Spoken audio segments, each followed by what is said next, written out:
बडीमालिका कसरी पुग्ने? आउनुहोस् सजिलै बुझौं। यदि तपाईँ काठमाडौँबाट जाँदै हुनुहुन्छ भने पहिले धनगढी पुग्नुपर्छ।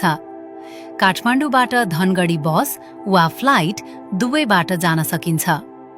नेपालका अरू ठाउँहरूबाट जाने हो भने पनि प्राय यात्रा जोडिँदै जाने मुख्य पोइन्ट भनेको धनगढी नै हो। धनगढी पुगेपछि त्यहाँबाट मार्तडीतर्फ बस यात्रा सुरु हुन्छ। यो यात्रा लामो हुन्छ, तर बडीमालिका पुग्ने मुख्य गेटवे भनेको यही मार्तडी हो।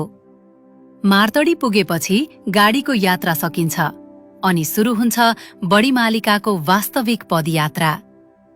यो ट्रेक सामान्यतया 3 दिनमा गरिन्छ।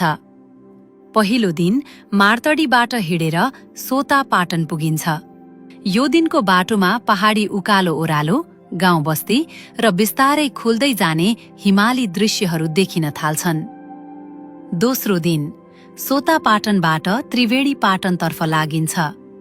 यही भागमा यात्रा अझ रमाइलो हुँदै जान्छ, किनकि खुला पाटन, हरियाली भूभाग, चिसो हावा र टाढासम्म फैलिएको पहाडी दृश्यले यात्रालाई अझ विशेष बनाउँछ। धेरै यात्रुहरूका लागि यही सेक्सन बडीमालिका यात्राको सबैभन्दा सुन्दर भाग मानिन्छ।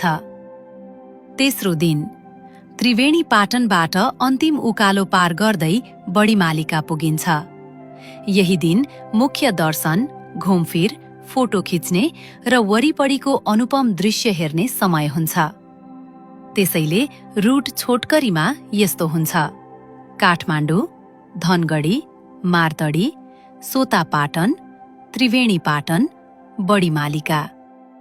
यो यात्रा प्लान गर्दा केवल गाडीको समय होइन, 3 दिनको ट्रेकिङ टाइम, बस्ने ठाउँ, तातो लुगा, पानी र आवश्यक स्न्याक्स पनि तयारी गरेर जानु राम्रो हुन्छ।